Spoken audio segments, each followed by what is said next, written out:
Property தான் பார்க்குறோம்.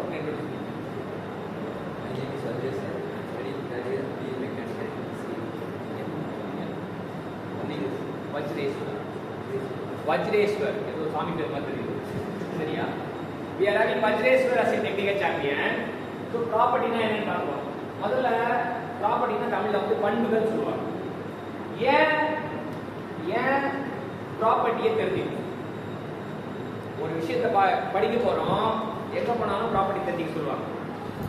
So property ஏன் தெரிஞ்சுக்கணும் அப்படின்னா ஃபர்ஸ்ட் கொஸ்டின் கேட்டோம்னா ப்ராப்பர்ட்டி தெரிஞ்சுக்கிட்டா நம்ம என்ன ஆகும் அப்படின்னா பழகலாம், பயன்படுத்தலாம். சரியா? ப்ராப்பர்ட்டினா என்ன சொல்லுவாங்கன்னா அப்சர்வபிள் கேரக்டரிஸ்டிக்ஸ் ஆஃப் சப்ஜெக்ட்ஸ் அதான் வந்து ப்ராப்பர்ட்டி சொல்லுவாங்க.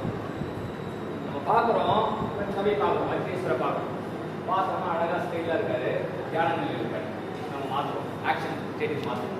இப்போ ஓகே இவர் சாந்தமானவரா, இவர் கோபக்காரரா அப்படி தெரிஞ்சாதான் நம்ம அவரோட பழக முடியும். வாங்க பழகலாம்னு சொல்லிட்டு ஜாலியாக பழக முடியும். சரியா? இப்போ இந்த ப்ராப்பர்ட்டி வந்து தெரிஞ்சாதான் ப்ராப்பர்ட்டி வந்து சொல்லும்போது இரண்டு வகைப்படும். ஒன்று இன்டென்சிவ் ப்ராப்பர்ட்டி, இன்னொன்று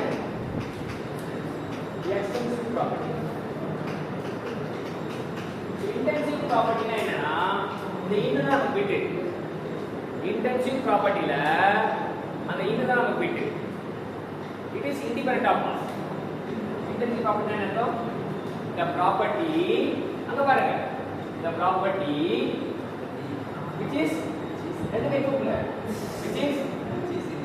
of mass. சரியா? independent of mass. அப்ப independent இல்ல அவ்வளவுதான். சோ வஜ்ரேஸ்வரோட இன்றைய கண்டுபிடிப்பு எக்ஸ்டென்சிவ் ப்ராப்பர்ட்டினா